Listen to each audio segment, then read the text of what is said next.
Good evening. Happy Friday. Woo, long day. Happy Memorial Day weekend. Okay, happy Friday. I do get the day off next Monday, so I'm kind of glad. Also, today I finished a big project in time. So I kind of feel very good today. Big project done in time. So ahead of schedule, ahead of deadline. So I'm in very good mood today. And also I found my glasses. It was in so far. I guess I was too drunk. Dropped my glasses somehow. I like 10 pairs of glasses, right? So still. But I found it. So I feel good. Okay. Let's talk about green snow. It was in the recent news. In Alaska, they discovered some algae. They're growing on snow, so snow turned green.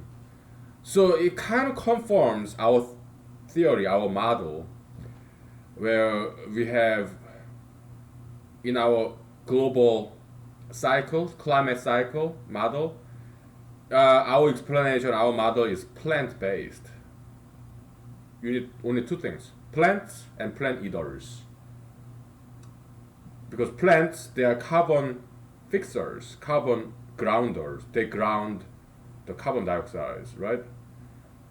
Plants are carbon fixers, and animal eaters, they are carbon releasers. Okay? So as global warming happens, and why does global warming happens?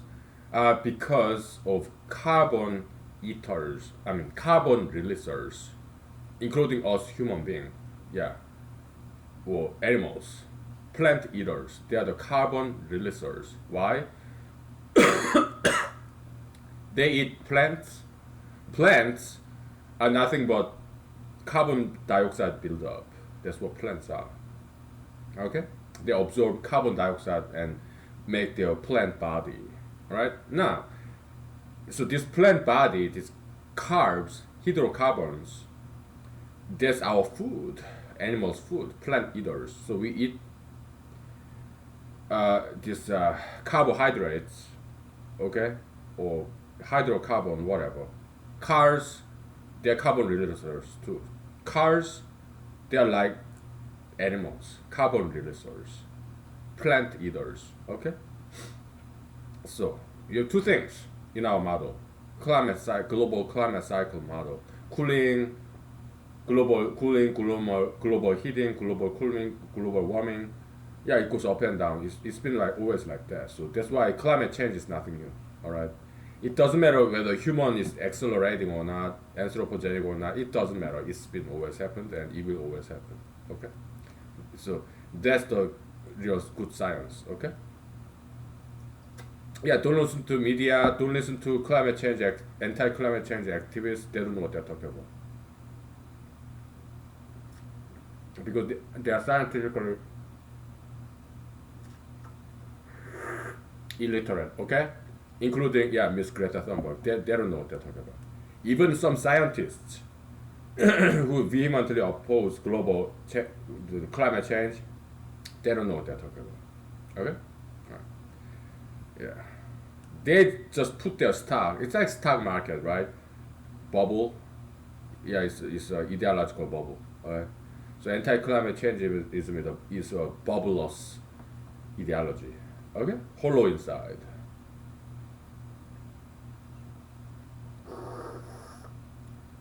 So, but they asked the right question, but they just got the answer wrong. So we cannot blame them too much. They should be accredited for asking the right question. Okay, because it's nothing to worry about global warming, but it's something very intellectually interesting. Okay, but not very difficult. With science, right? It's not mathematics. Mathematics is the only thing that's difficult. Okay, so the you have two things. Okay, carbon fixers, plants, okay, or algae, or carbon releasers, animals, humans, cars. Okay, all right. So plants absorb carbon dioxide. Okay, that's why global cooling happens because carbon is like blanket, right? The greenhouse gas, yeah, methane, whatever, right? So it's like blanket. So plants are absorbing carbons in the air. So now Earth is cooling because there are too many plants and too few carbon dioxide. So there's no more blanket. That's why global cooling happens. Okay? And when global cooling happens, as global cooling happens, there's less and less carbon dioxide. Carbon dioxide is food for plants. Okay? So plants they starve to death, and also because uh, planet Earth is too cold, they freeze to death too. Okay? Now, as plants die, now animals, plant eaters like mammoth, they're having a field day, right? Because there are a lot of dead plants and herbivores. They don't mind eating dead plants, like cows, oxen. You give them hay. Those are dead plants, right? Haystack. Yeah. So Alaska moose. Yeah, they eat dead plants all the time. Okay. Yeah. They even eat tree barks. I saw this moose, kind of funny moose, right? There's this tree, right? Kind of junior tree, kind of thin, maybe about 3 inches thick. It was live tree, and this moose was like this tree, right?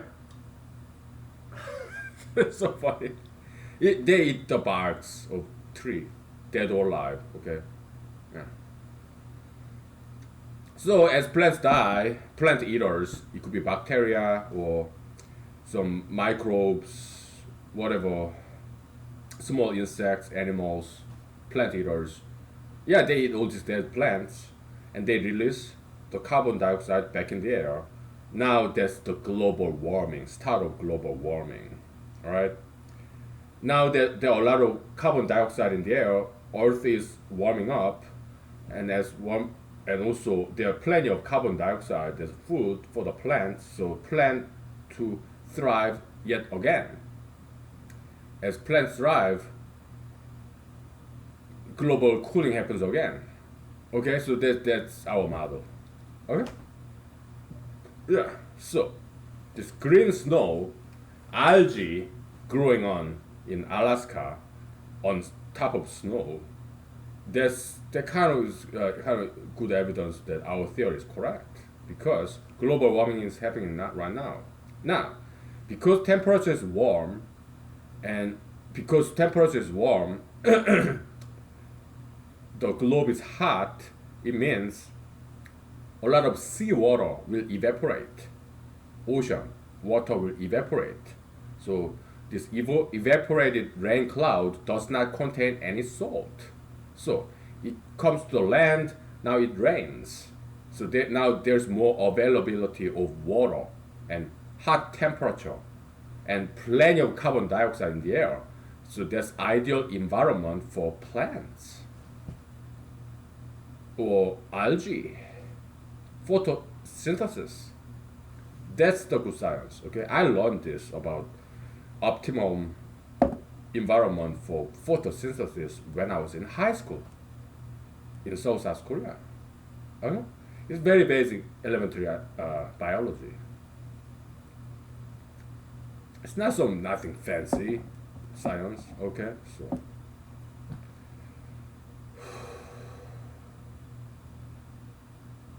yeah, so there's nothing to worry about because temperature going up, availability of water, fresh water, rain cloud, all right, and hot temperature, water, you have plenty of sunshine, plenty of carbon dioxide, so it will be paradise for plants to grow, or algae, and they will reabsorb all the carbon dioxide, and so global cooling will happen again. Something like that, okay? Yeah, that's enough. Yeah.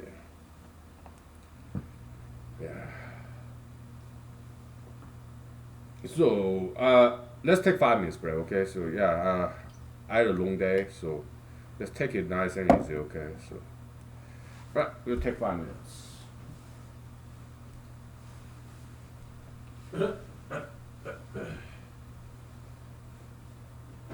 All right.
So before I forget, let's talk about Senator Ted Cruz of Texas. Okay, yeah, I think I should give him due credit for being smart, courageous, and also being nice.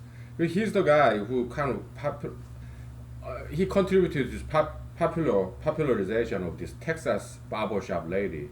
Okay, because when the barbershop opened, yeah, he was one of the first customers to the barbershop to have haircut there. Okay, and also I read the news like he called them and prayed with them and all that stuff. So nice guy. I just don't like his ultra interracialism. I mean, Senator Mark Rubio, he's a very competent man, very smart, hardworking. Okay, so and yeah, I just don't like his ultra interracialism. That's all. All right, so that's all. Anyways, what else? Oh yeah, yeah. So tomorrow I'm going to travel, all right? Because I have 3 day weekend. If I'm just here, it will be too boring. All right, so tomorrow is Saturday, so I'm kind of debating. Should I take a bath before I travel? I think I should. Right? I want to be clean when I travel. Right? Yeah, I think I should take a bath before I start going. Where am I going? I'm not going to tell you now. Okay, I'll tell you after I return. Okay? Somewhere in Alaska. It's about 5 hours drive, maybe 6 or 7 hours because I kind of tend to drive slow. Never been to that town yet. Okay, so that's where I'm going. In my past, I've been to Fairbanks, Homer, Seward, Kenai. Yeah, but this place I haven't been yet. I received some information that it's nice town to visit from my friends. Okay, so uh, that's where I'm going. What's the name of the town? I'll tell you after I return. Okay, so why? There's no rhyme or reason. Just I wanna be quizzical, not mysterious, but yeah, I like challenging people. Okay, so take a guess, I guess.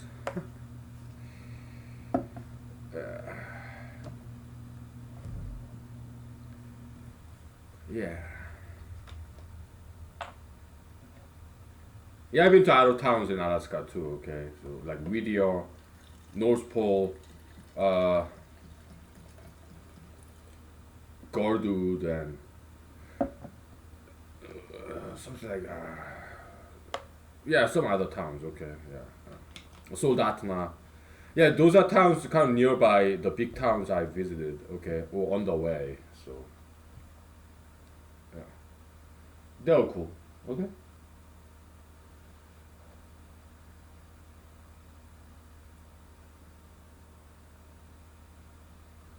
Okay, so I think that action equation deserves some more discussion. All right, so let's bring back that whiteboard, shall we?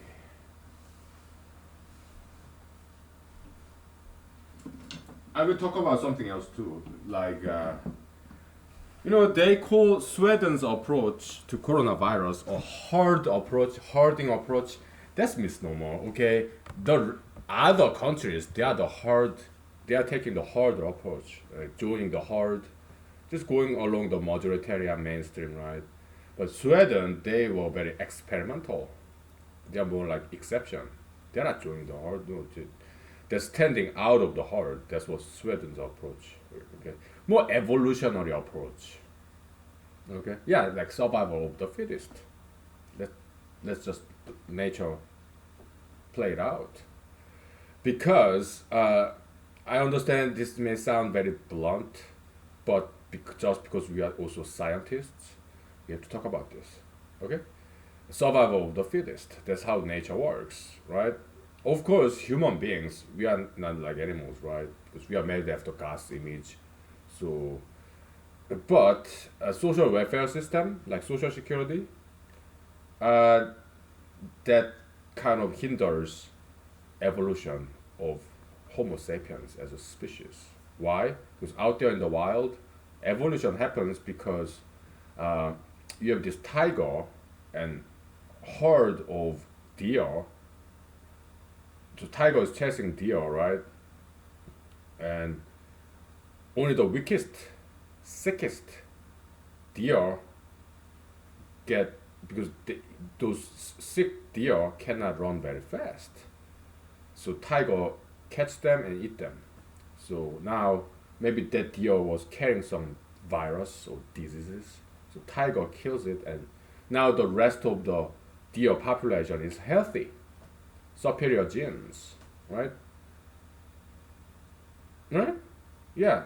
And if barring some social policy, stay-at-home order, or social security, social welfare, barring to without those social welfare system, yeah, it will be just like the nature, survival of the fittest. Okay, that's how nature works. All right.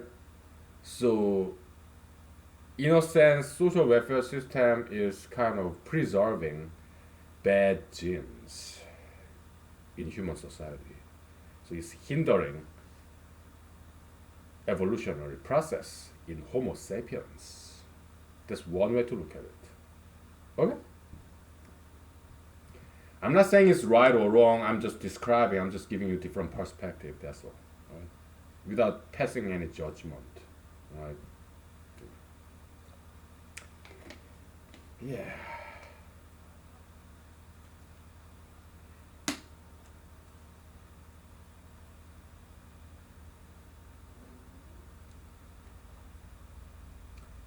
I think my laundry may maybe done. So let me switch it over to dryer. Okay, so I don't hear any sound. So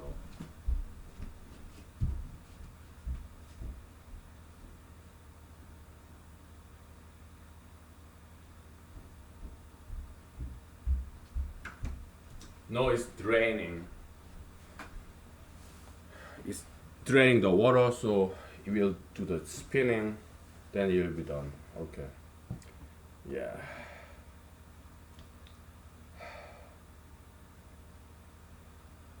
So tomorrow Saturday I go to travel, like driving like 7 hours, kind of remote town, and then I'll stay there one day, and on Sunday morning I will drive right back here.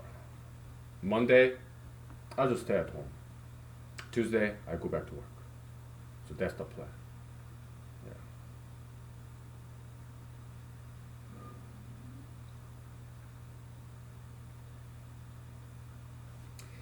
This deserves some more discussion. Okay, so because it's kind of important, and like I said, yeah, it's going to be it is very universal equation. So let's have some universal application. Okay, so let's see how universal this is. All right. So we like dualism, right? Because it simplifies things.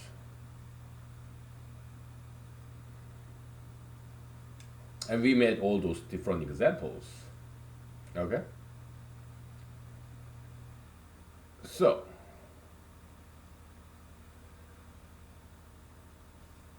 morality, metaphysics, okay? Then here you have physicality, like mnemonic material things, right? Pleasure, right? In your body, right? And morality, righteousness, metaphysics, ethics. So that's the dualism here. Yeah, mind and body, kinda. Right? Metaphysics, physics. Okay? Now,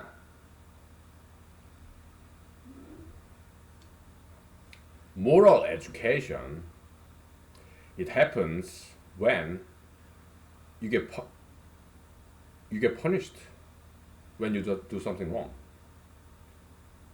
One way to look at it is association of pain and this particular act. For example,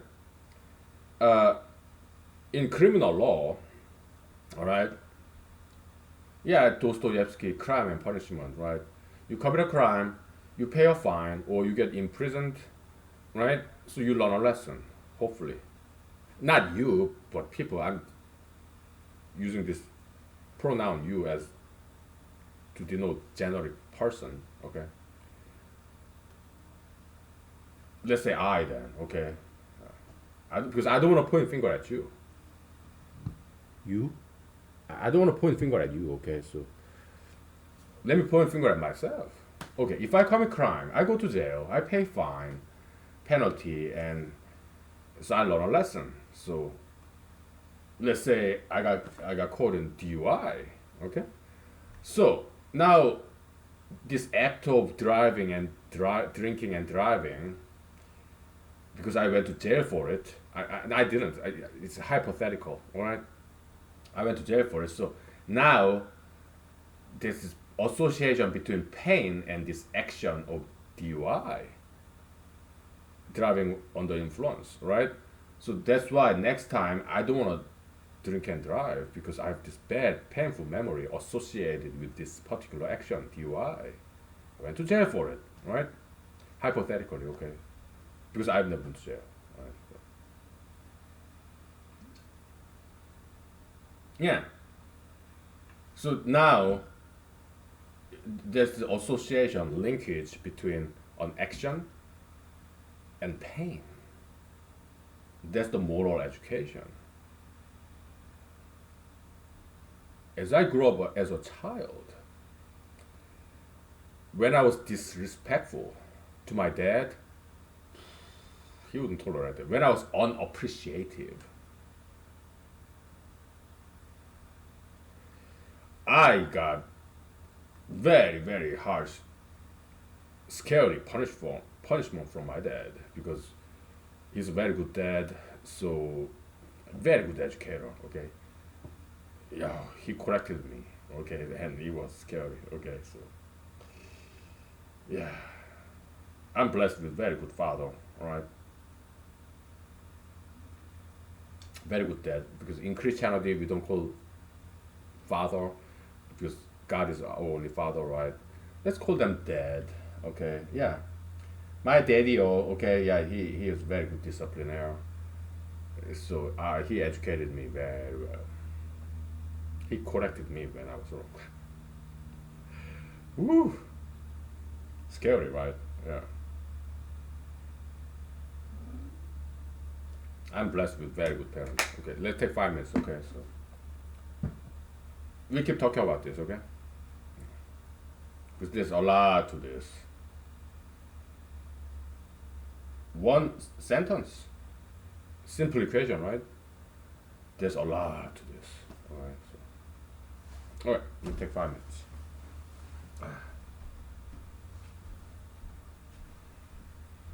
Whew.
Okay. So, yeah, it's moral education, okay? Like,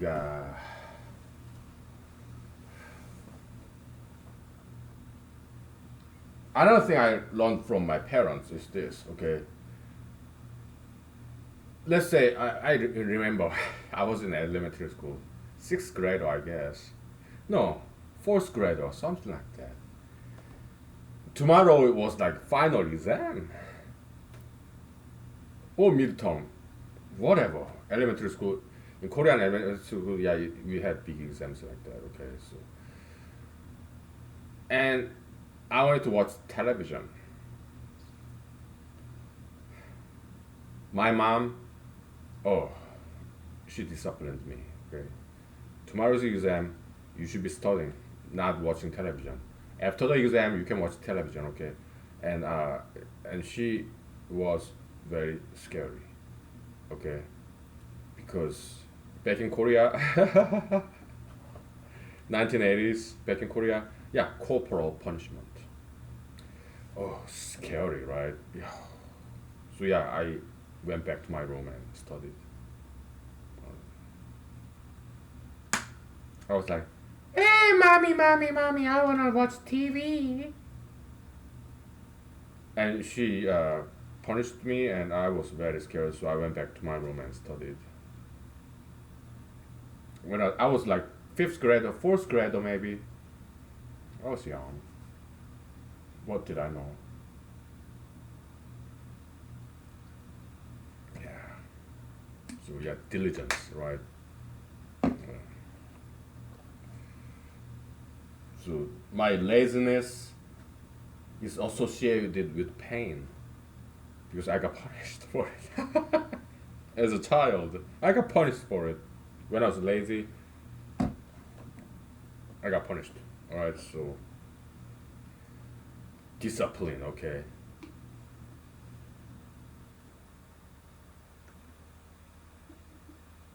Continuing education. When I was in the U.S. Army, I joined the U.S. Army when I was 31. I I got honorably discharged when I was 35. All right, I was still learning. Army, U.S. Army to me, at least, it's like big school. It's like 4 year college even. Okay, so I was in the active army for 4 years. That was my contract, and yeah, I got disciplined too. Why? Because I made mistakes. Yeah, they call it smoking session. Smoking session. Yeah, push ups, sit ups, runs. Okay, so U.S. Army. I mean, when I was there, between 2009 and 2013, yeah, 4 years. There was no corporal punishment. Yeah, you go to basic combat training, drill sergeants, they turn your bunk bed upside down and spray all this food powder so that you clean it up when you didn't do anything wrong. I mean, as a company, Bravo company, okay. Yeah, yeah, we have to clean it up. Okay, it's part of the discipline training. Okay, and drill sergeants yelling at you when you didn't do anything, like in a chow hall, you're just in defect dining facility in basic combat training. Okay, yeah, you're just having some salad, right? And drill sergeants start yelling at you, "Get out of here! Get out! Get out! Get out!" And we were like, "Oh yes, drill sergeant." So we just ate whatever we had on the plate. Good time, right? But no corporeal punishment. What is corporeal punishment? That's spanking. And back in the days in America, right? Teachers in high school they had this pedal when you do something wrong, right? Yeah, it was in. Have you seen this movie, Dead Poets Society? Right? Yeah, they did that too in that movie. Spanking, pedal, right? On the butt. Yeah, corporal punishment. U.S. Army, when at least when I was there was no corporal punishment. But yeah, they were yelling, extra sit-ups, push-ups, running. Those were the punishment or details like bathroom cleaning details. Right? Yeah, there are that.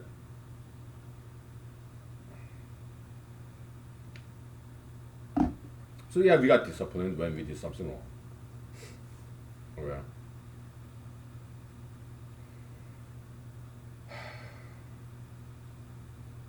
Yeah. We'll take 5 minutes break. I need some vocal rest. Okay. So yeah, so that's the moral education. Okay, when you do something wrong, you get punished. So this wrongful, immoral act is also with linked to pain, and it resides in your memory. Okay. If you do something right, you get awarded. So good act is linked with award, pleasure, recognition, alright? That get registered in your memory. That's your moral education, moral compass, compunction, compassion, righteousness, ethics, morality. That's the metaphysics. Okay. Right. The other half, physicality. Yeah, we'll talk about it. Okay, after 5 minutes break. All right. So I told you there's a lot to this. One sentence, single equation, right? Action equation. There's a lot to this. Okay, it's a very good equation. I'm glad God gave it to us. We're just messengers. Okay, so praise Lord Jesus, Hallelujah, right? Yeah, we thank God. We thank Jesus. Okay. Let's take 5 minutes.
Are you still here? Yeah, sorry for the long break because yeah, I've been chatting with my friends and family members because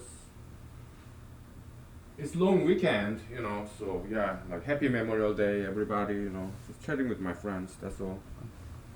Sorry for long break, but I do need vocal rest. Okay, so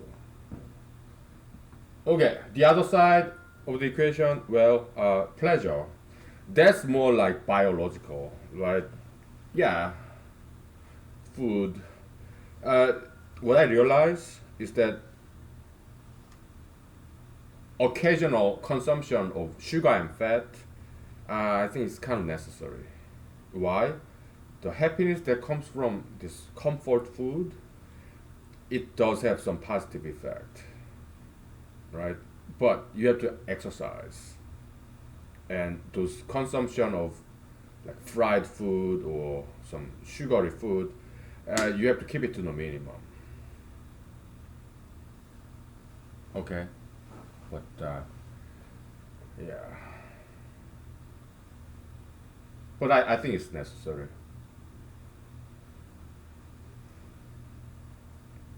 Yeah, just keep it to a minimum. Okay, do it like once a week, maybe twice a week or thrice a week. But you have to exercise though.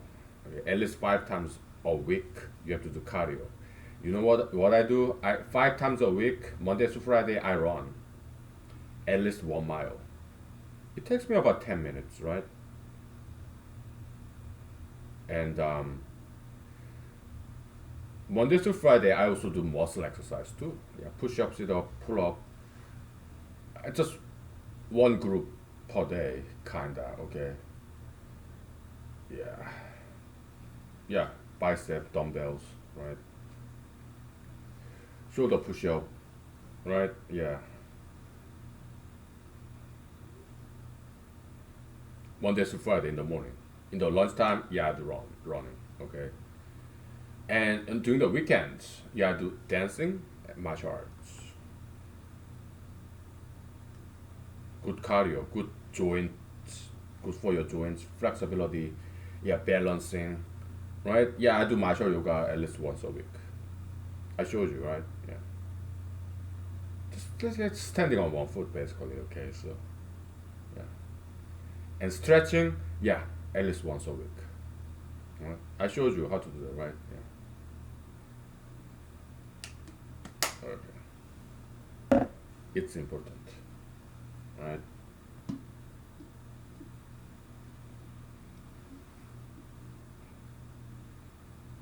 Okay.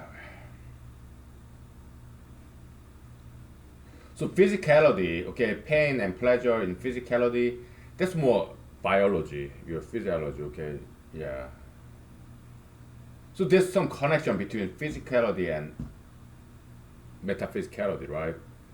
Yeah, when you do something wrong, you get physical pain as a punishment. When you do something right, you get rewarded with some physical pleasure, like money, honor,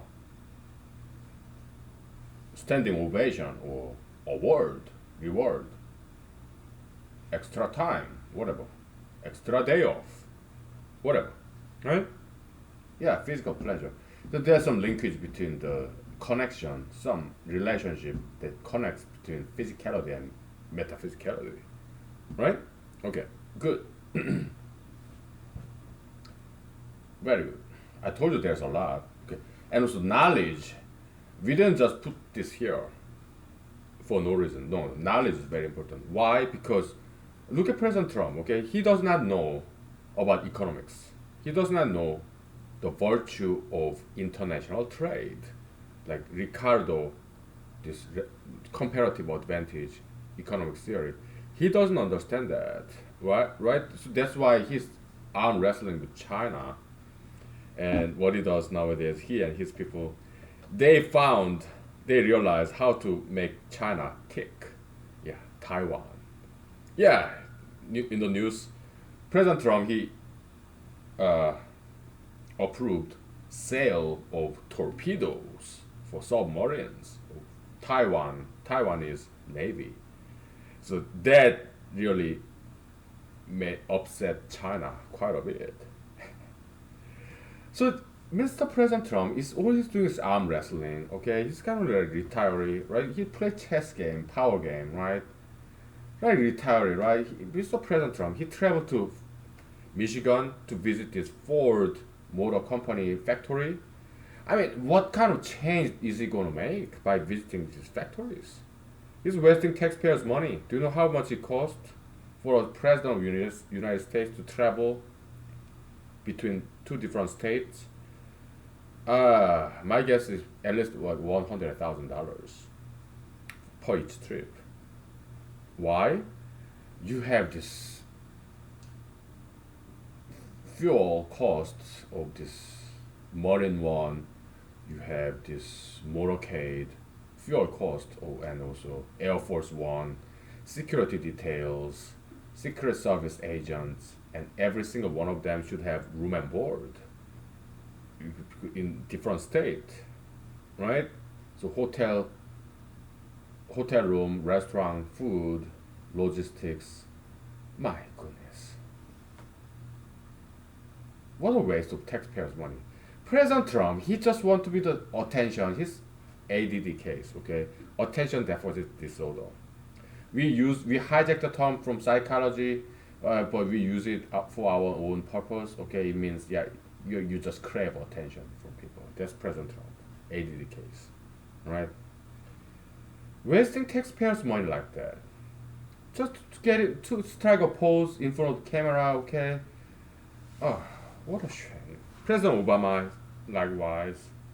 Okay, President George W. Bush. When 9/11 happened, he was in what? Reading children's book to kindergarten or elementary school kids. I mean, who does not want to do that? Children, they are beautiful. Everyone want to visit elementary school and read them children's books. Children are beautiful, right? Yeah. So then 9/11 happened, right? I like President George W. Bush Jr. a lot, but any president, like President Obama, President Clinton, President Clinton, I think he was quite diligent actually. I think he did many, many good things for the country, economy, right? But he understands economics, okay? He was a huge lover of books. I read his biography. Something that's called like First in Class, something like that. Here's what this whatever scholarship program. It's not Fulbright Scholar, it's Rhodes Scholar. Yeah, the most prestigious program in America, right? Rhodes Scholar. Yeah, he was Rhodes Scholar, so he went to Oxford, something like that, for his master's degree. Yeah, he is a lover of books. He loved to read, right? And he was also very diligent. Okay, he would wake up very early in the morning, right? Yeah, President Clinton, Bill Clinton. Okay. Yeah, he was an avid learner, right? So yeah, he understood economics. Okay.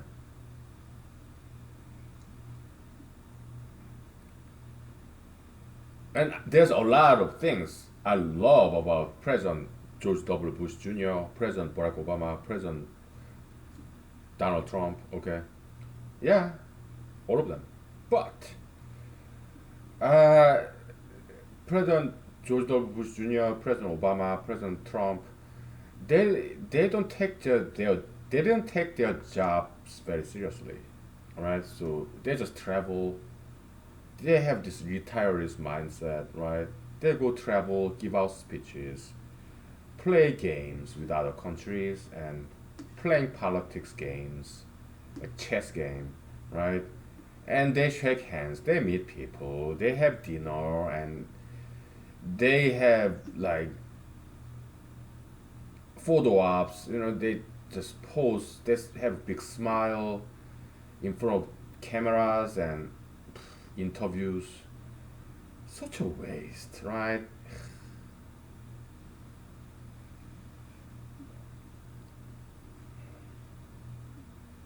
There's how can I not run for president, knowing all this, what they are doing wrong, right? How can I not run for president? So I'm running for president, right? At least on paper, so that I can sleep better. Why? Because I'm not just sitting here and complaining. I'm doing something about it. Okay, something I learned from my friends. Okay, yeah, you don't like the way it is. Yeah, do something about it. Don't just sit there and complain. Right? Yeah, I'm doing something about it. I'm running for president, at least on paper. Huh?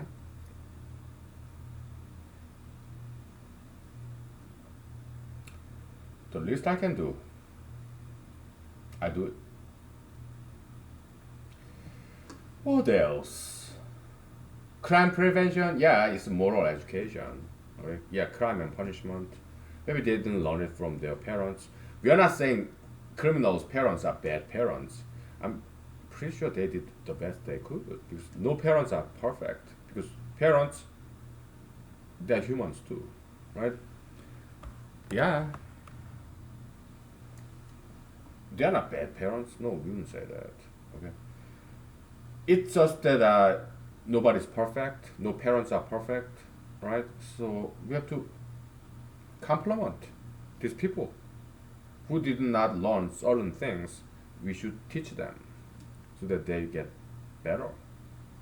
Okay, and so criminal justice system is one of that. They used to call prisons correctional facility, right? Yeah, it's kind of like rehabilitation. Okay, they didn't learn crime is wrong thing to do, right? We'll teach them. Okay? Homeless people, they did not learn laziness is wrong thing to do. Lassitude. We'll teach them. Okay? Yeah. No problem. We believe God created all these problems on earth so that we solve them. All the problems in the world is homework assignments to us from God. That's how I see it. We are problem solvers. Yeah, I'm a former computer programmer, so yeah, that's what we do. We solve problems. We fix bugs. We correct existing programs errors.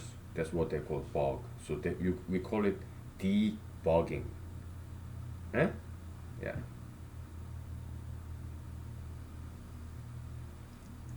Because typically computer program is very big, right? Because in this world, there are all kinds of scenarios, right? So when you forced to write this computer piece of computer program, you cannot quite anticipate, imagine all different scenarios, all different combination of variables. So yeah, you miss some particular scenario combination of inputs. Okay, you miss some. Okay, so that's why computer programmer's job is you maintain your software, you debug it, you get rid of all the errors. It's like continuous effort, like Windows updates, for example, right?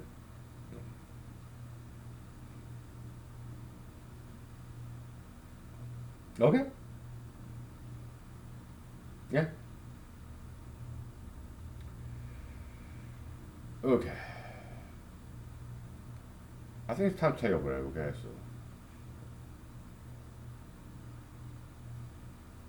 so yeah, knowledge. Okay, so President Trump, he does not know international trade is a good thing. He thinks it's a bad thing. So he does not know. He thinks he's doing the right thing by arm wrestling with China, show of force, to show to the world how strong America is. All right, he sees other countries as competitors, uh, because he does not know. He thinks he's doing the right thing. All right, so knowledge matters. Okay. Yeah. But it feels good to him to show of force, to show to the world how strong America is. America number one, make America great again, right? Yeah, but this knowledge part, he does not know what he is doing is wrong. So it's like zero here. So all he does is, yeah, following his pleasure, his re-election, right? Popularity, his legacy, yeah. Because he does not know, he doesn't have any knowledge. So this metaphysics term, it zeroes out.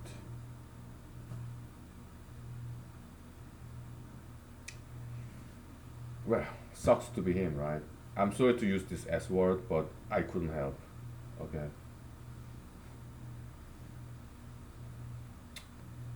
But no matter who becomes a president in this November 2020, and no matter who gets sworn in next year, it doesn't really matter that much. Why? Because President of the United States, he or she is not the one who's running the country. We are. We are running the country. Okay, so these celebrities, politicians, okay, what they do is non-essential. Look what they do nowadays. Coronavirus, right? It's all about coronavirus, right? They all talk about coronavirus. Politicians, celebrities, okay, so they are the non-essentials. We are the essentials. We are the essential business people, okay? They are not running the country. We are the unknowns, unsung heroes.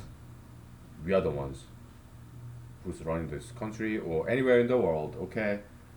Yeah, all these celebrities, famous people, it's just all for a show. They're actors, performers, okay? What they do is not that important. It's non-essential. It's for entertainment. It's for window dressing. It's to make things look good, okay? They are not that important people, actually. Alright? Politicians, celebrities, famous people, they are they are the most non-essential people, okay? That's why whoever becomes the president of the United States or anywhere in the world, it doesn't make that much difference. Why? Because they tend to go along the majoritarian mainstream, right?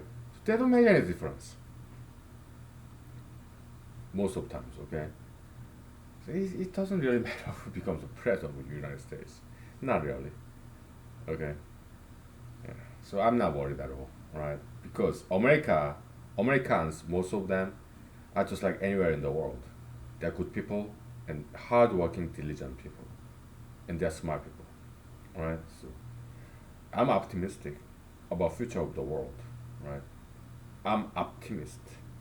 I'm an optimist. I'm not a doomsday prophet. Okay?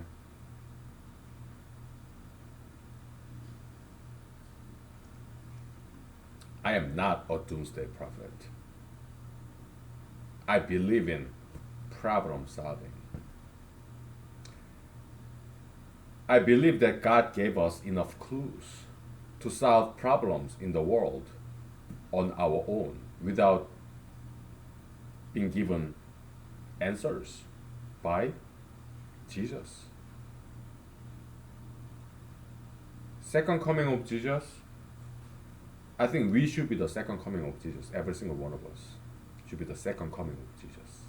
We should be all Jesuses, saviors. That's what I believe in. So that's the humanological interpretation of this book of Revelation, right? I don't think it's necessary that Son of God, Jesus Christ himself, would come here and solve all our problems. And I would not want that. I would rather ask God, plead to God that give us one more chance, please. Okay, yeah. Because we believe we can solve these problems ourselves. So you, Mr. God, you graciously gave us enough clues. So before giving us all the answers to all these problems, give us one more chance so that we can solve these problems ourselves without intervention of your Son, Jesus Christ. That's what I would say. Okay?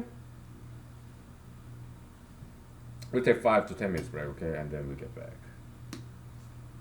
Alright? Yeah. Yeah, probably there's some more to talk about this. Okay. Yeah, I think so. Yeah. Yeah, I'm a very happy mood because there was this big project and we got it done over past several weeks. We got it done before this long holiday.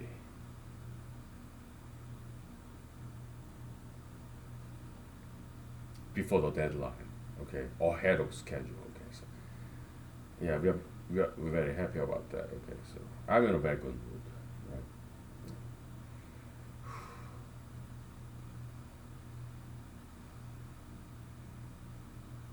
So holiday is great. Maybe I'll sing you some Madonna songs. I'm a huge fan of Miss Madonna. Okay, holiday and all the other songs. Maybe we'll take 5 to 10 minutes break and then I'll sing you some songs. Okay, this, yeah, we can do that. Okay, so, okay, all right. Let's sing.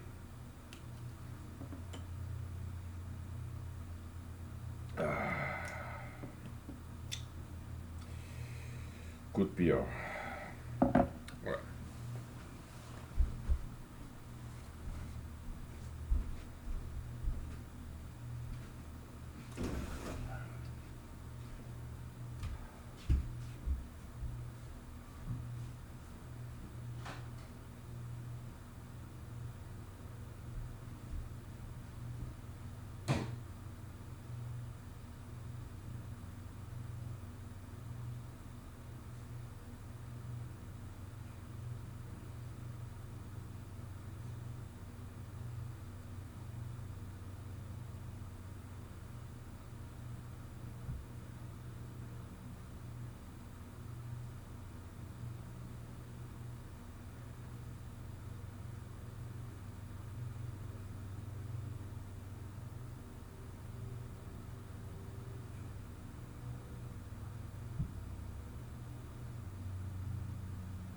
Okay, sorry for a long break again, but I got something for you.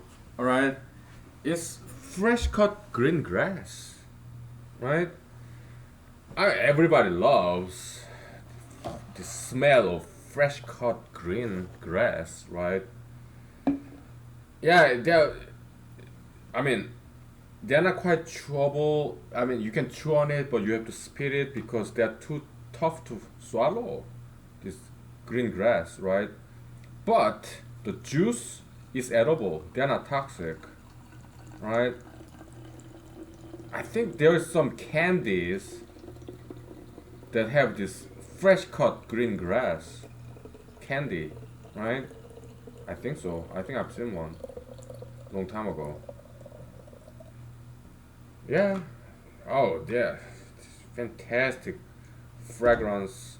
Very fresh, summery, springy. Oh boy. And they look beautiful, right?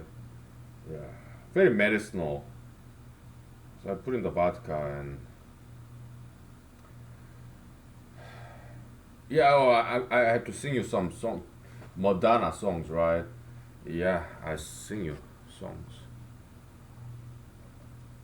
It's time to celebrate, right? In the army, we call it mandatory fun. In the Bible, Old Testament, yeah, observance of these holidays like Thanksgivings and New Year's Day, whatever, right? Whatever, yeah. The Old Testament, okay, yeah, they have some traditional holidays, right?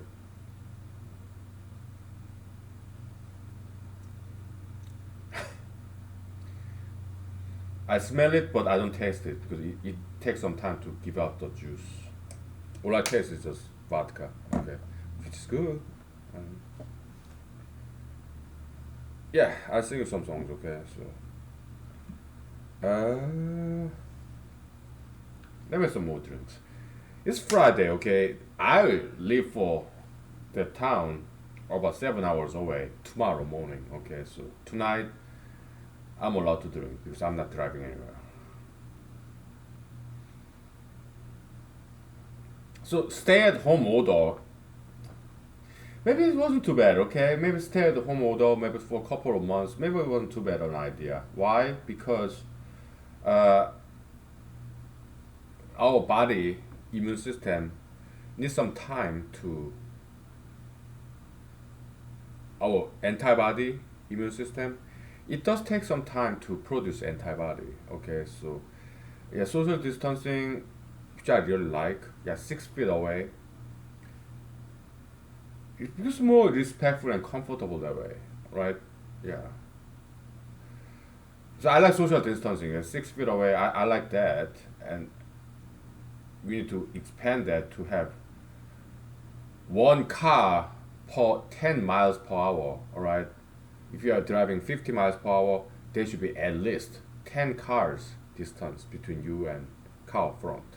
All right.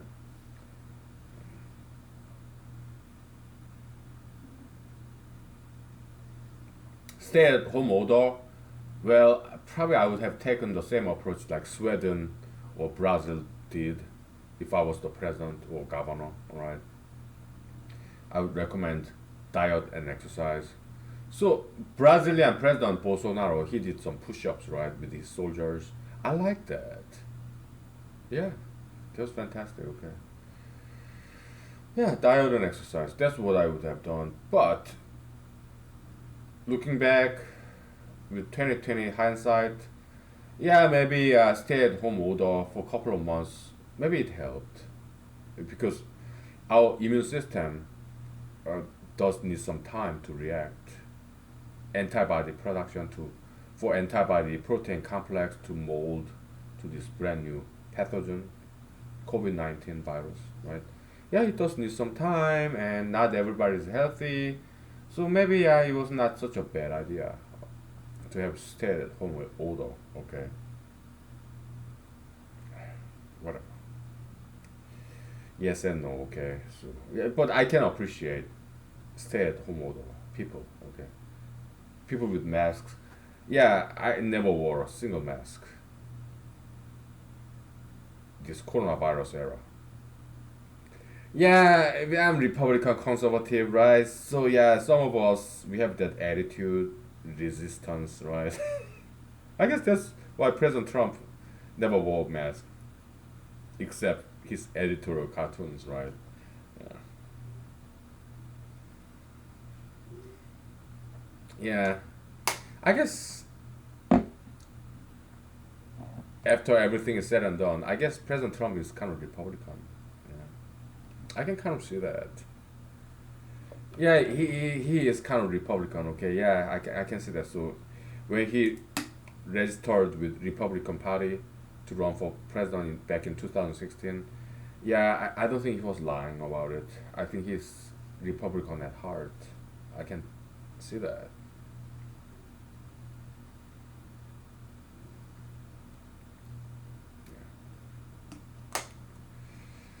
I like this cranberry string leaves. Spring leaves. It has this earthy, multi trillions of vitamin kind of and trillions of minerals, very earthy, and they are edible. Okay, it's a hybrid cranberry leaves, but you have to know what you do. I know because I studied. I have so many, about a dozen books about edible plants and poisonous plants. Okay, at least a dozen. I studied them. Okay, so I know. I recognize edibles and poisonous leaves, plants, mushrooms, right? Because I studied them. Okay, so yeah.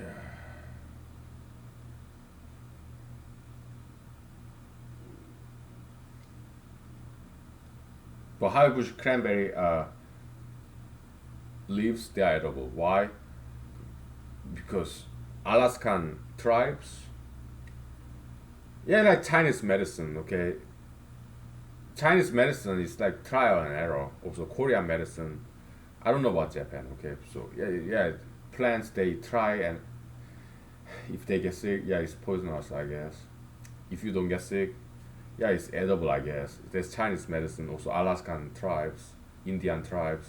Okay, yeah, lower 48 Indians or Hawaiians, they're fantastic. Their music, their dancing, beautiful.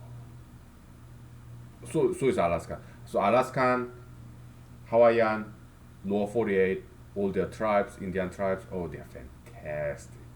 Music, dancing, their knowledge, living off the land, how to trap animals, how to trap fish, their knowledge about edible and inedible plants. Fantastic. Trial and error for centuries. Okay. Yeah, so many edible plant books is from that knowledge of natives in America. Okay. Yeah, they mention their names. Yeah, like Kwa Kawaku or Knik, whatever. Okay, so in Alaska, okay, beautiful names, beautiful language, right? Yeah, yeah. These edible plant books, they mention the native tribes names. They learn from them. Okay. Yeah. Trial and error. Yeah, let's take 5 more minutes, okay? We'll get rid of this. We'll put this away, okay? I'm gonna sing you some song. I don't think I will get back to this tonight. I don't know. We'll leave it here, okay? But I will sing you some Madonna songs. I was kind of surprised that she went to University of Michigan. I don't know, like, what campus that, because there are a lot of University of Michigan. Michigan is a big state, right? I don't know what campus she went to, Madonna. But she went to University of Michigan, some campus. I don't know. I was surprised because it's difficult to get into. I guess she studied pretty well, but yeah, she moved to New York to be a dancer, singer. Okay, like too cool for school, kinda. Okay, But I guess you're kind of brainy, huh? Okay, to get into University of Michigan system. Okay, all right. Yeah, I'm sure, pretty sure she's fairly smart, business savvy, right? Yeah. I did watch her biographical documentary, Madonna, right? And they say she knows how to work, right? Very diligent, disciplined. And when you look into her eyes, you can kind of tell she's a fairly smart person. Okay, yeah, she's beautiful, Madonna, right? But you can kind of sense that she's also intelligent person, Madonna, right? Her eyes, you can kind of sense that she's a fairly smart person. She's blonde, but yeah, she's smart blonde, I guess. Unlike Lady Gaga, not very smart blonde, right? Pro LGBT or what about though? Not so smart blonde celebrity there is. Yeah, Miss Ivanka Trump, right? Yeah, she's good-looking lady. President Trump's favorite child, Miss Ivanka Trump. Very good-looking, but not very smart, right? Yeah, not very smart blonde, right? Miss Ivanka Trump, the princess, right? His Diodoro, what, Miss Tiffany Trump, again, not very smart blonde, right? Because they're ultra interracialists, okay? One is married to a ethnic non-white man. The other is dating even darker man, right? Yeah, so not very smart, right? Yeah. What a disappointment. Okay, so President Trump, yeah, I don't think he educated his children very well. Okay, I don't think he educated his children very well, President Trump. Okay, because they're doing all these dumb things. Okay,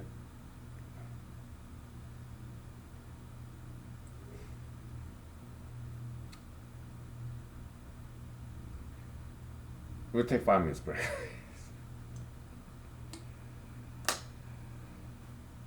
Yeah, some blunt jokes. Okay, so we'll take 5 minutes. All right. What can I tell you? Okay. Uh, huh?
Okay, we are back.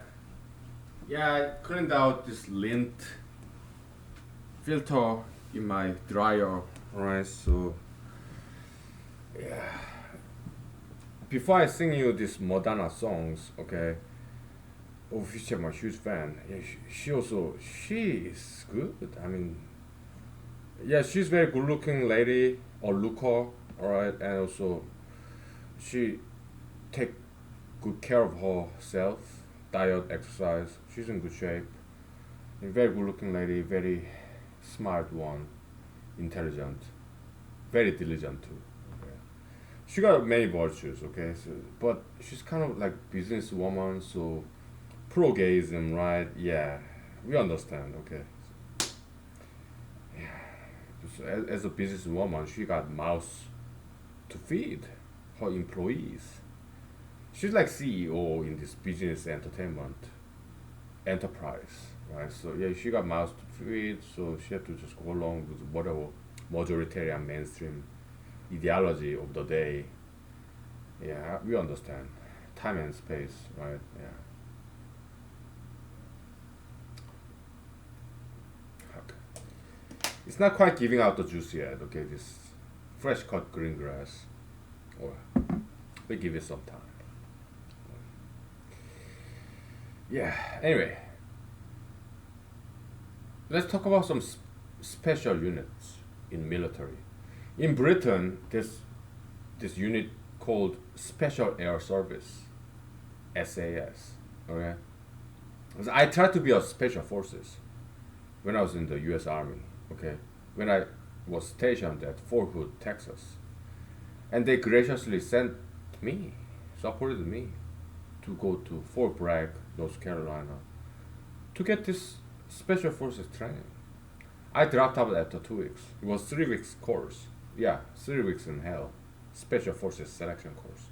Before that, when I was in AIT, Advanced Individual Training in Fort Gordon, Georgia.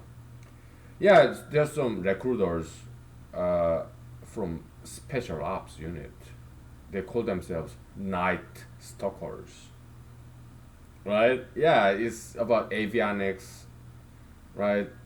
Or it has to do with because my job in the U.S. Army was electrician for helicopters. Okay, so yeah, so Night Stalker, that's their nickname. Okay, so they were like a supporting unit for special forces, night stalkers. So in these helicopters, I guess, at night, right?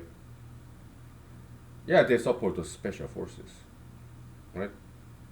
So it's special ops unit.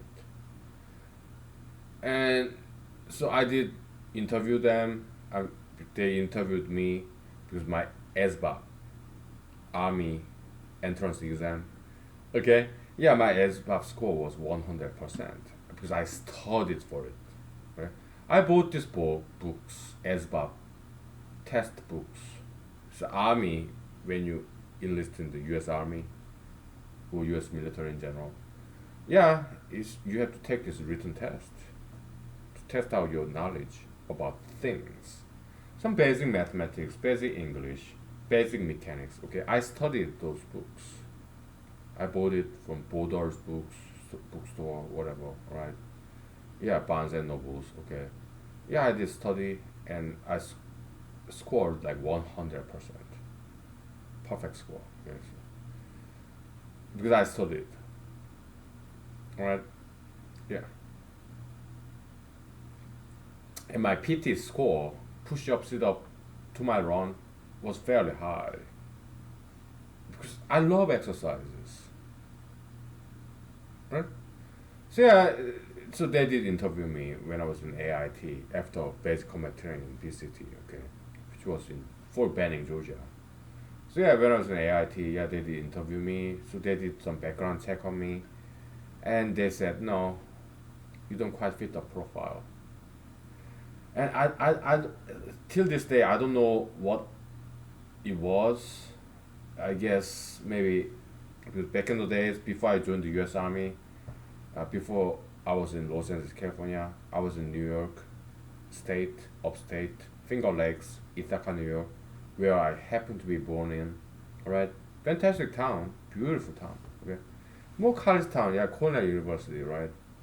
Yeah, my dad, my mom, they came to Ithaca, New York, for my father's PhD in economics. Okay, my mom, yeah, because they got married in Korea before they came to Ithaca, New York, right? So yeah, my mom supporting my dad, and she also worked as a typist in campus. Yeah, she speaks English. Because my mom is very beautiful and very smart, intelligent lady. Okay, she went to some top schools, top university in Korea, majoring in fine art. Right, she's very smart lady, and also very beautiful. Okay, so yeah, she knows English, so she got a campus job as a typist. Back in the days, like chicken, chicken, old school. We are talking about 1970s in America. Okay, yeah, supporting kids, her husband, my dad. Okay, yeah, very hardworking parents, right? Yeah. So, uh, so I was in AIT, Advanced Individual Training, after this boot camp training in Fort Benning, Georgia, home of infantry, right? At the boot camp, basic combat training, okay, basic training. So I was in AIT, Advanced Individual Training, Signal Corps, or Ordnance Battalion, Ordnance Corps, something like that. Okay, so yeah. So in basic combat training, everybody's all together. You have basic combat training, basic training in Fort Benning, Georgia, where I was at. It's not co-ed. It was not co-ed. Later on, I heard that basic combat training in Fort Benning, Georgia, became co-ed. I was like, well, too bad. Right? I'm not sexist. I'm not misogynist, but drill sergeants, they gave us good discipline because we are all males. But like other places like Fort Jackson or whatever, wherever, okay, when there's some female soldiers, army soldiers, drill sergeants, they're not as harsh. Okay, so we make fun of them, right? This co-ed basic combat training people. We make fun of them, right? Yeah, you guys soft core, co-ed people. You didn't get enough discipline. So I locked out. I was lucky to have been trained in Fort Benning, Georgia when it was all males. Because it was not easy, okay? So, I mean, I love drill sergeants and they also loved me, okay? But my colleagues, they got stressed out, so they would be very mean to me because I'm kind of favored one by drill sergeants. So it was not easy, okay? So these American kids, right? I compared to where I grew up in South Korea in 1980s and 90s. Basic combat training, the drill sergeants yelling at us. Oh, it was entertaining. It was not difficult at all for me. Why? Because back in South Korea, as I grew up as teenagers, we got beat up. Sometimes, yeah, punching, kicking. Most of times, yeah, spanking with this 1 inch thick, one and a half long wooden stick. Yeah, we got corporally disciplined on our butts, thighs, calves, hands, sometimes on the shoulder, sometimes even on our head, right? Yeah, corporeal discipline. Okay, yeah, we got that in South Korea in 1980s, 1990s. I've been through that. So drill sergeant in America, they're yelling at us. Oh, no problem, right? push up, sit up, 2 mile run, no problem, right? Yeah. But my colleagues, I was 31 when I joined the U.S. Army. But my colleagues, at least younger than me by a decade. Most of them just got out of high school. 18, 19. But some of us, like, kind of in my age, around my age, right? Yeah, some former police officers, former firefighters, okay? So they would tell me, do you know this English expression? FUCK space PUNK. And I was like, oh, that's good expression to express to all these people. Okay. FUCK space PUNKS, right? Yeah, we would laugh at them, okay, so I'm not in liberty to pronounce those vocabularies, right? So yeah, the only thing I can do is to spell it, but I'm not in liberty to pronounce it, right? Because this is public domain, right? Okay, so yeah, so in basic combat training, everybody's all together, okay? Future warrant officers, future helicopter pilots, and National Guards, reservists, and active army duty soldiers like I was, or future officers, whatever, okay? Yeah, we are all in this together, right? Basic combat training, right? Yeah, future rangers, future special forces, whatever, right? We all did this together. So we got through it. Okay, at the end of basic combat training, I had this plantar fasciitis, right? At the end of basic combat training, because we were doing rock march, like 9 miles, 50-pound rucksack.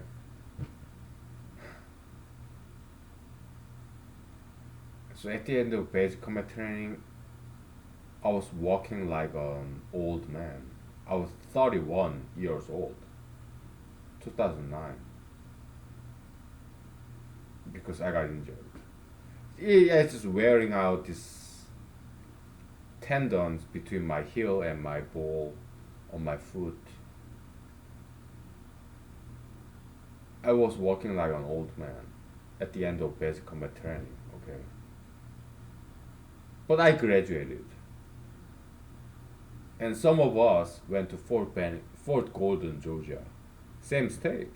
From Fort Benning, Georgia, Columbus, Georgia, to Fort Golden, Georgia, Augusta, Georgia, right? We graduated, okay?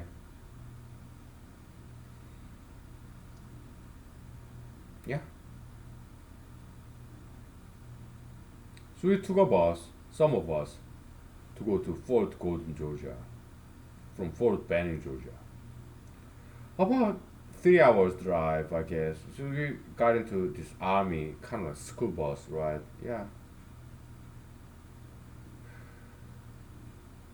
I was barely walking, okay, because I kind of got injured. Plantar fasciitis. Yeah, that's why I don't put on dress shoes anymore. I just put on sneakers because it's easier for my feet. Okay.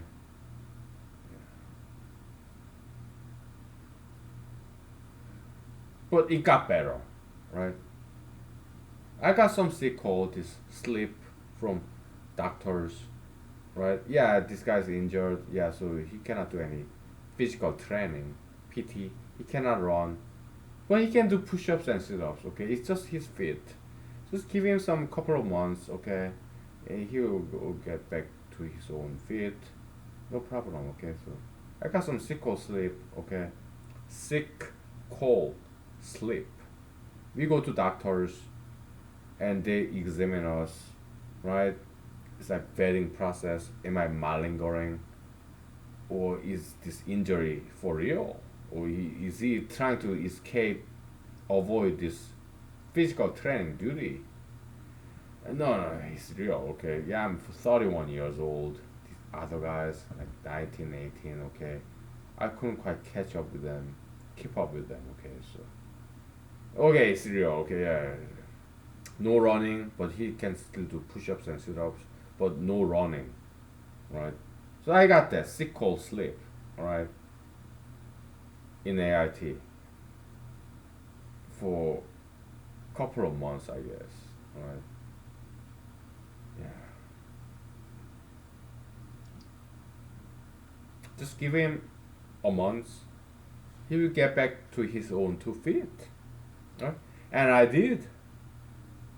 Okay, yeah, I could do still push-ups and sit-ups, but I could not run because plantar fasciitis, okay, this tendon. Yeah, I was like 31 years old. I could not keep up with all these 18 years old, 19 years old guys. I could not keep catch up with them. Okay, in this 9 mile rock march. At the end of the basic combat training, I was walking like an old man, very slowly. I was barely walking.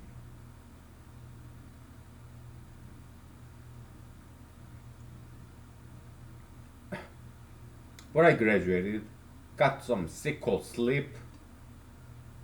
I couldn't run for a month, but I could do push-ups and sit-ups, and I did. All right? Yeah. So AIT, Advanced Individual Training, like next level in U.S. Army Korea, Fort Gordon, Georgia, better food, more free time, right? Yeah, so good. We'll take 5 minutes break, okay? I tell you the rest of the stories. Okay? We have 1 hour left, okay? All right. Yeah. Plantar fasciitis, yeah, it comes and goes every once in a while. Right? So nowadays I don't wear dress shoes, okay? I just wear sneakers, alright? And yes, I do run, okay? Yeah, I don't have any plantar fasciitis these days. It comes and goes every once in a while. Okay? Because I'm aging, I'm getting older. Right? Yeah,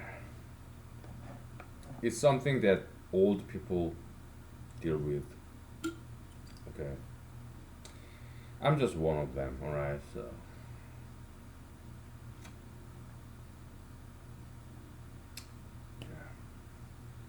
yeah. We'll take 5 minutes. Okay, maybe 10 minutes.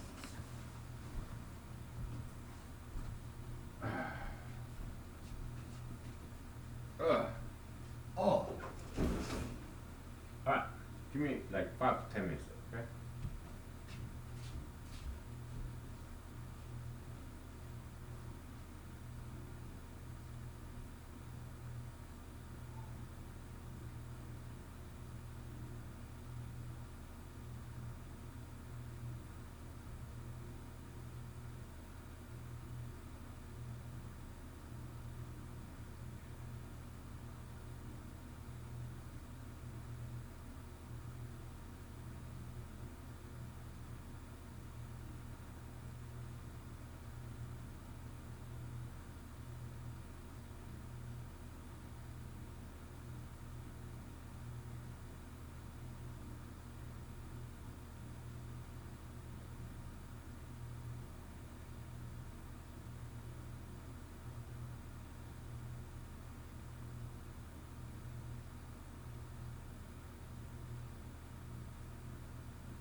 Okay, we are back.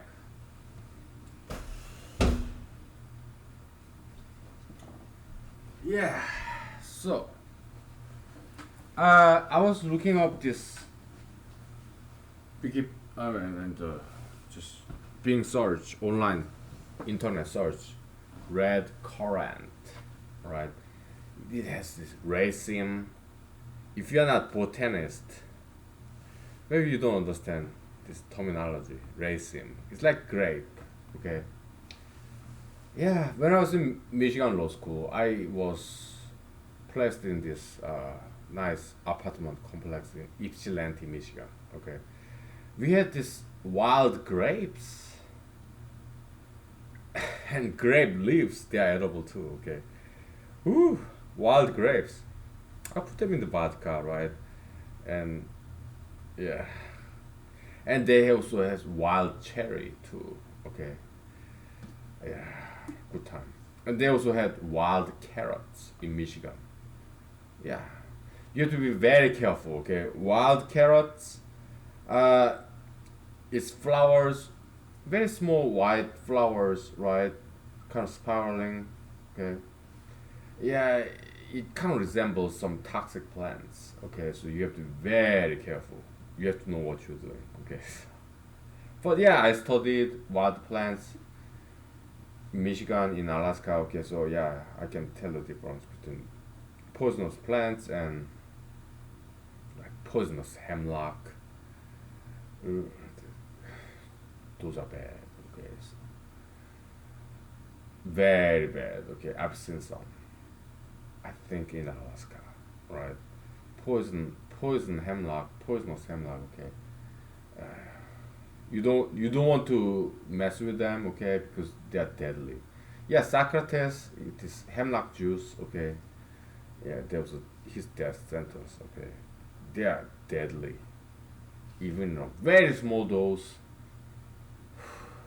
kidney failure, liver failure, whatever. Okay, you have to be very careful, right? When you are doing going wild foraging. Okay, you have to study what are poisonous plants and what are edible plants because sometimes they look similar. Okay, so yeah, when I was in Ann Arbor, Michigan, in law school, yeah, I foraged these wild carrots,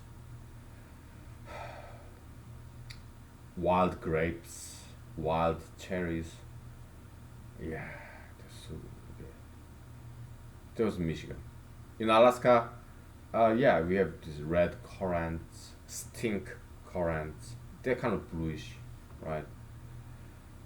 Yeah, dark blue, right? Yeah, but red currants I have in my backyard, side yard. Okay, so I can tell. Yeah, not as common as high bush cranberry, but yeah, I have some here. Okay. Uh, okay. So when I was in basic combat training in Fort Benning, Georgia, okay, yeah, there's some future ranger contracts, right? Yeah, I wasn't one of them, okay, but yeah, they're cool, okay, most of them.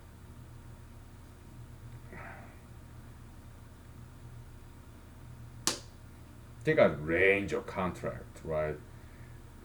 It's probably just because there was some high school football star, right?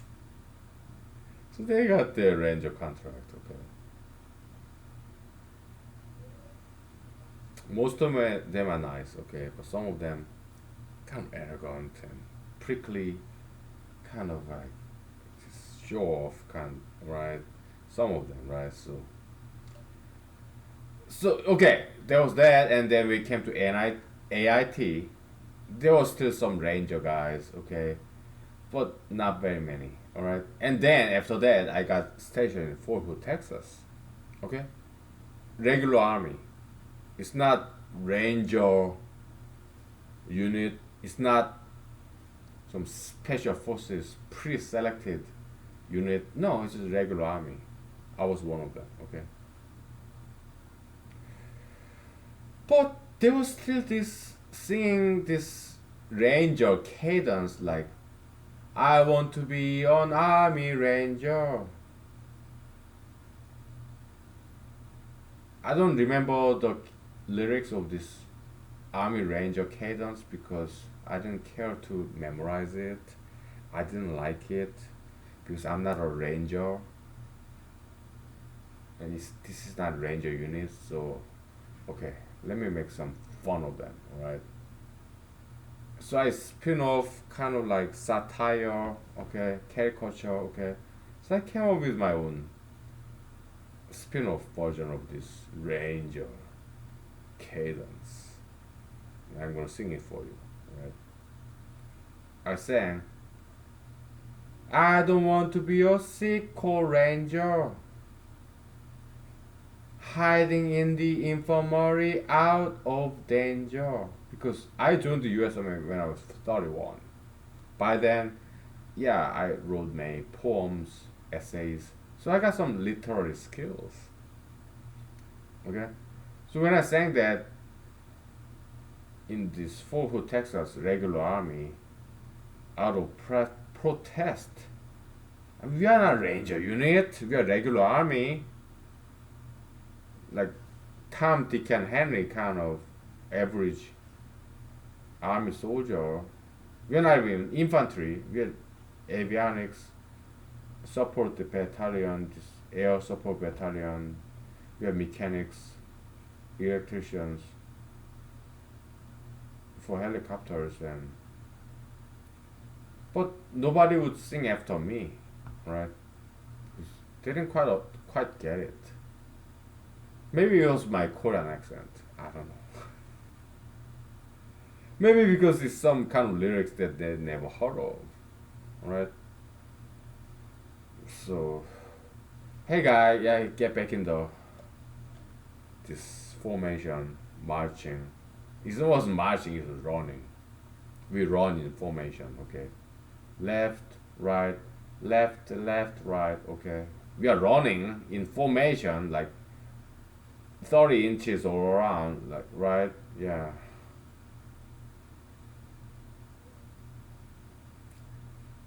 It's starting to give out the juice. Fresh cut green grass. And it's good. I like it. So that's that, okay? Later on, I tried to join the special forces, right? Intensive training for 1 month before we were sent to from Fort Hood, Texas to Fort Bragg, Braggadocio, Fort Bragg, North Carolina. Okay, yeah, we did intensive training. The special forces candidates in Fort Hood, Texas, from all different units. Okay, I was just one of them. Yeah, because in Fort Hood, Texas base, yeah, we have special forces recruiters who are themselves special forces, right? Long training, like 2 years of training, okay, to become special forces. High attrition rate, okay. Later on, they go to this survival training, like Ceres training. I read about it, okay. So yeah, so we trained under their supervision, and it was a good time. I loved it. It was challenging. That's why I loved it.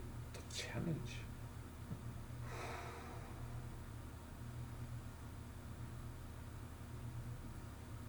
So after 1 month in Fort Hood, Texas, Special Forces training, yeah, we were sent to Fort Bragg, North Carolina. Special Forces selection course, 3 weeks in hell, right? I dropped out after 2 weeks. Okay, why? I couldn't take it. Okay, I did not want it anymore. By then, I got my bachelor's degree, computer science. After that, I dropped out of computational biology in PhD program, typically 5 years. Okay, I dropped out after 2 years. Yeah, in Ivy League school in Eastern Coast, Cornell, Ithaca, New York, where I was born. My dad, he finished his PhD. I couldn't. Okay. It was too much for me. Okay. So yeah, I dropped out of all this elitist program. So I'm not elitist at all. Alright. I couldn't take it. Alright. Back in when I was in Seoul, South Korea, I was in this special purpose high school. Yeah, the gifted, talented people like, yeah, I studied hard, I got in there, but I dropped out after 2 months. It was science high school. Yeah, modeled after American Bronx, Brooklyn science high school. Okay. I got in, but I couldn't take it, so I dropped out after 2 months. Alright, so it was too much.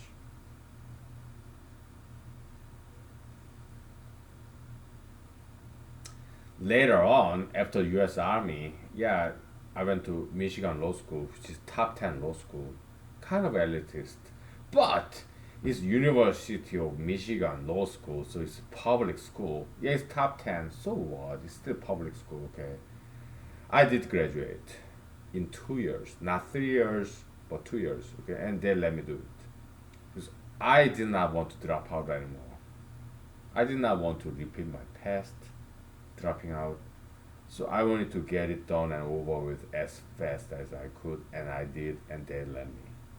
My GPA, like 3.000001, barely over 3.0 out of 4.0. Okay, but still I graduated. I was not a valedictorian or anything, but I still graduated. Then I came to Alaska.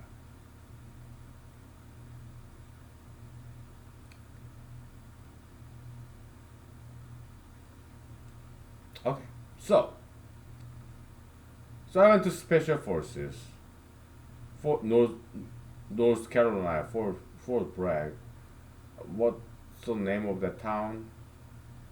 Charlottesville, I guess, something like that. Okay, so it's not Chapel Hill. Chapel Hill is like Duke University, University of North Carolina, and one another, one the other university like Triangle Research Triangle, right? Yeah, it's not that. It's I think it's Charlottesville. I think North Carolina. It's been a while, right? That's like year 2011, so 9 years ago. But I remember every single second because I have very good memory. Okay, because I don't smoke marijuana. Okay.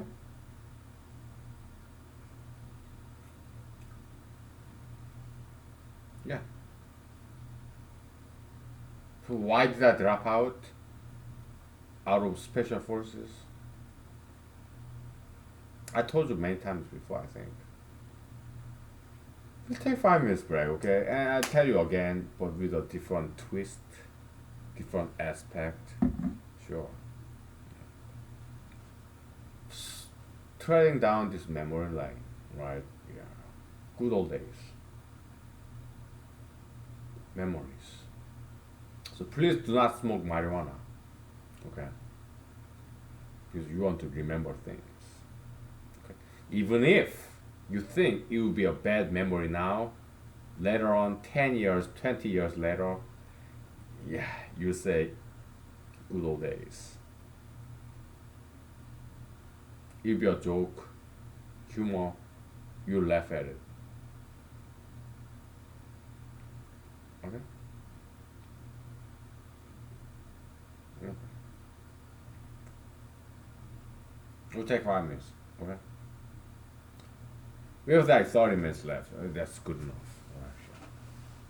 Alright. Alright.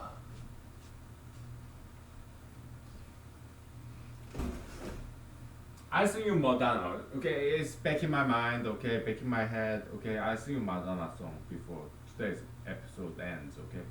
Don't worry, okay? Yeah, I remember, alright?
Okay, we're back. Yeah. So, uh, yeah, so many things to tell you. I'm 41 years old. So many stories, interesting stories, worthwhile to talk about. Yeah. So, Madonna, okay, yeah, in her biographical documentary I did watch, alright, so she said her talent is to recognize other people's talents. Okay. So when Madonna, Miss Madonna, when she saw the songwriters, sound engineers, lyricists, backup dancers, okay, when she saw their talents, she hired them, employed them, okay. So that's what she said. I'm kind of paraphrasing, okay? Yeah. Oh, I'm Madonna, but I'm successful because I have this talent of recognizing other people's talents, talented individuals. When I see them, I hire them. I think that's what she said. Okay, so yeah, that's great, fantastic. She's blonde, but she's not dumb. She's smart blonde. Okay, I've seen many. Okay, yeah, male, female, male and female. Okay, yeah, there's some smart Caucasian blonde haired people, male and female. Okay, I've seen them. I've seen many. All right. So something got in my lips. I don't know what it is.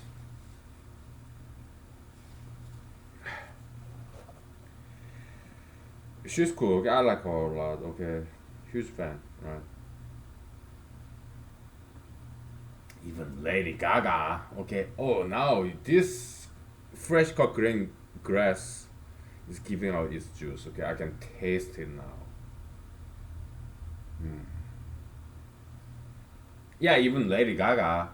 I did read about her. Okay, before I learned about her pro-gayist, pro-LGBT ideology, I kind of liked a couple of her songs. Okay, yeah, like what the Poker Face and Bad Romance, whatever. But I don't like the lyrics. It's like, right? But yeah, I did read about her. Okay, and she went through some difficult times as a struggling recording artist. Like she said, she the kind of food that she ate is very cheap, dirt cheap food back in the days. Yeah, I did read about what she went through, right? But she's not very smart person, okay? And she's blonde, okay? And not very smart, right? Yeah. Like President Doros, Miss Ivanka Trump, Miss Tiffany Trump, married to and dating ethnic men, okay? That's very unwise. Not very smart, right? Yeah. I'm not in liberty to pronounce this word. Yeah, DUMB space BLOND. I'm not even in liberty to pronounce those two words. Alright? Yeah, but some people are like that, okay? But it's not just blonde people who can be DUMB, brunettes, Asians, Arabs, Jews, Indians, natives. Yeah, it's all of us, right? So let's not pick on these blonde people for being DUMB, right? That's not fair. Okay. And even some African Americans can be DUMB, right? It's all of us, right? It has nothing to do with race, right? Did you grow up in America? Perhaps you have not experienced growing up experience in singular this monolithic society where there's only one race. Like in Africa, everybody is Africans. India, everybody's Indians. Korea, everybody's Korean Asians, Orientals. All right. I grew up in that environment. Okay. And I'm still growing up, so I'm in America. They're all different races, and what I realize, what I reckon, what I can possibly conclude is that it's not about races. It's not, right? As I grew up in Seoul, South Korea, it's all about Asian Korean guys and girls. Okay, it's all the same thing, exactly same thing happens in Seoul, South Korea, where everybody's Seoul, South Korean, Asians, Orientals, right? Exactly same thing happens in America, where they are all different. They are different races. Okay, so it's not. It's never about races. Okay, you want me to tell you more about that? I gotta sing this Madonna song. Okay, I sing this song. We'll take 5 minutes break, and I'll tell you some Korean experience as I grew up as a teenager. Okay, let me sing you this song, Madonna song, because hey, I promise you to sing this song. I wanna keep my words. I love this fresh cut green grass. It's giving out its juice. It's good.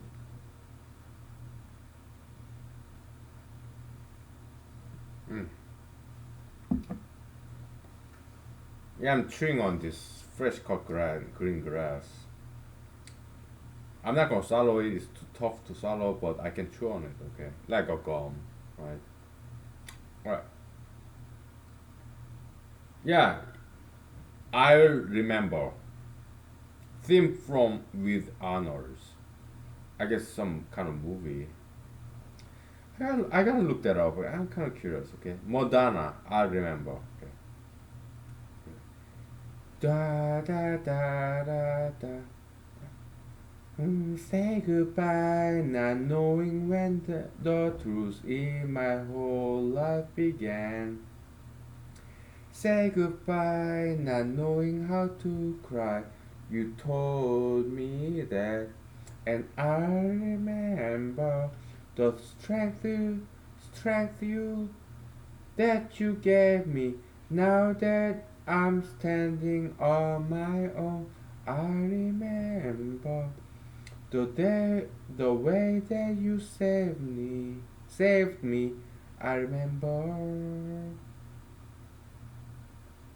Inside, I was a child that could not mend a broken wing. Outside, I looked far away to teach my heart to sing. And I remember the love that you gave me. Now that I'm standing on my own, I remember the way that you changed me. I remember. Ah, beautiful song. So I kind of remember, okay, I had many jobs in my past, okay, so to my former employers, my former bosses, who many of whom I still keep in touch with. Yeah, I copied and pasted these lyrics, okay. Oh yeah, you told me. Now I'm on my own, okay, because most of the times when I leave my job, I don't have any job lined up. Okay. I just quit, resigned because I felt like it's time to have this leap of faith to get to the next step in my life. Yeah. So I just quit without any job lined up yet. So, thank you for teaching me everything you told me. You're like my parents. You told me, you cared about me, you loved me. Thank you. I was like an orphan. You adopted me, right? like a good Samaritan. No matter what race you are, what gender you are, male, female, all different races. Thank you for hiring me, but I feel it's time to leave. It's time to say goodbye. I don't have any job lined up, but I got some modicum of savings, a few $1,000 in my savings account. Okay, yeah, I'll be fine. I have faith in God. He'll take care of me. We'll keep in touch. So now I'm out there alone, without any job, unemployed. I go out of state. I apply for jobs.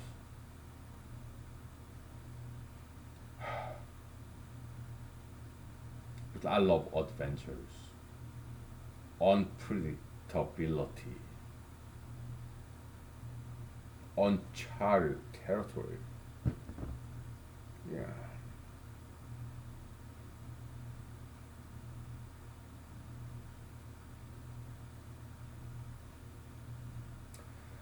Yeah, that's how I interpret these lyrics, okay? We have like 10 minutes left. We'll take 5 minutes break, okay? And then what else do we talk about? I don't know. Alright. I've been chewing this fresh cut green grass. I'm not gonna swallow it. I spit it out, okay? But it's starting to give out its juice, okay? Oh, it's so good. Mm,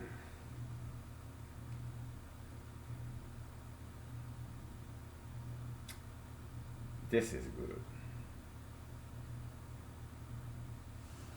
Okay, we'll take 5 minutes, okay? And then we'll continue. Alright? Yeah, I don't know what to talk about. I don't know. We got only 5 minutes. After 5 minutes, yeah, we got 5 more minutes. Yeah, so whatever. Okay, 5 minutes. Okay.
Okay. We have over 5 minutes left. We'll make the best use of this time. Okay, so I want to talk about my former employers, current employers, my bosses, male, female, all different races. Okay, yeah, they're like my parents. They care about me because 99% of people in the world, they're very good people. Okay, in any countries, any races, any genders. Okay, yeah. So like yeah, sometimes I fall asleep in my jobs, right? Sometimes I come late. I love morning sleep. Okay, it's not easy to wake up Monday through Friday every week. To hold my keister out of my bed, it's not easy. It's always a challenge. Morning sleep is so sweet. Yeah, King Solomon he talked about that in Book of Proverbs. You sleep oh, just a little bit more. Okay, then this army of hunger will come at you. Okay, yeah,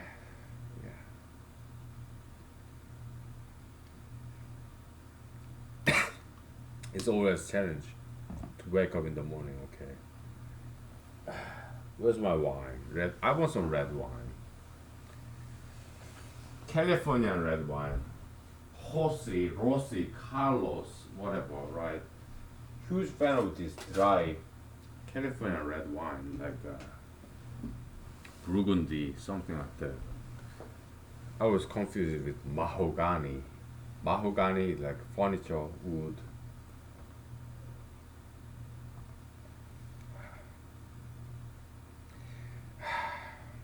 Love this California wine. It acidifies, right? Maybe some bacteria, acidophilus, whatever. Acid lover. Yeah, it naturally acidifies, right? Carlos Rossi, Italian, Californian, American wine. Huge fan.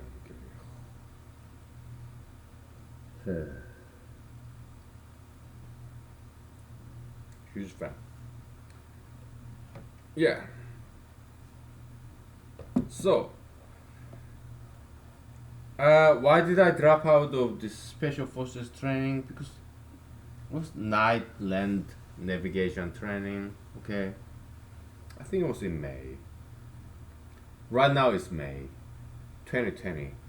Back in those days, it's like 9 years ago, 2011, right? 9 years ago, around this time, it's North Carolina, right? Fall break, right? Yeah, night individual land navigation. I was hungry and it started to rain. It was cold. I was alone, and yes, I was lost. Okay, I looked at the map, compass. I was not quite hitting those 10 points. Okay, so maybe first 3 points I did hit that, but I could not quite point where I was. I was lost in this map. I could not quite locate myself, place myself in this map and compass. So I ate this forbidden fruit, MRE, meals ready to eat. We are not supposed to eat this MRE, one MRE in this 50-pound rucksack, okay? They inspect that before they sent out us one by one at night. I was tired. It started to rain. It was dark at night. I was alone. I was lonely. I was lost. I was hungry. I got plenty of water, camelback and extra water in my 50-pound rucksack, okay, but so I sat down in those Carolina, Fort Bragg, in the forest alone, in the dusk, maybe 10 o'clock, 11 o'clock at night.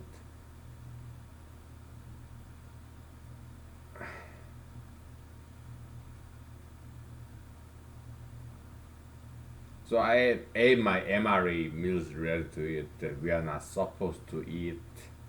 I ate it. I sat down on this fallen tree log, very big log, stem, trunk, fallen tree in North Carolina forest. I sat down and I ate my MRE that we are not supposed to eat. I got my feel in my stomach and I picked this up emergency radio and I called in and they came pick me up. So that was the end of my special forces training. Not quite yet, okay, because they didn't just send us out back to our bases, home bases, Fort Hood, Texas. No. Okay, you dropped out after 2 weeks. You have 1 week left. You're gonna do this house cleaning, get these details. You're gonna clean up after the surviving special forces candidates. You're gonna prepare for their next training, okay? We're not gonna send you home yet. Okay? Yeah. And I did that. Right.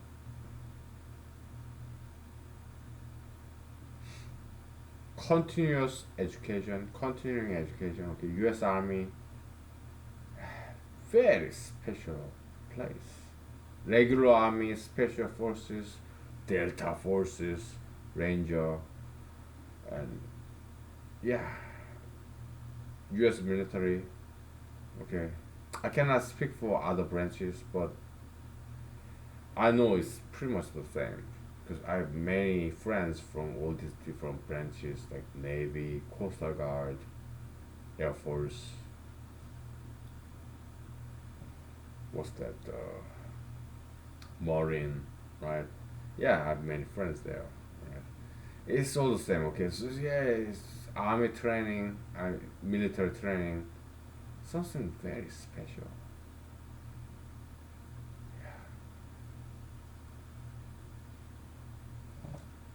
Korean army, they call it Rock Army, Republican of Korea, Republic of Korea. Okay, yeah, I have many friends there. I have friends from Korean, South Korean Marine, right? And I have Rock Army friends. Yeah, so military training is really good. Okay, I'm blessed to have that training experience. Okay. Yeah, our time is up. Okay, so okay.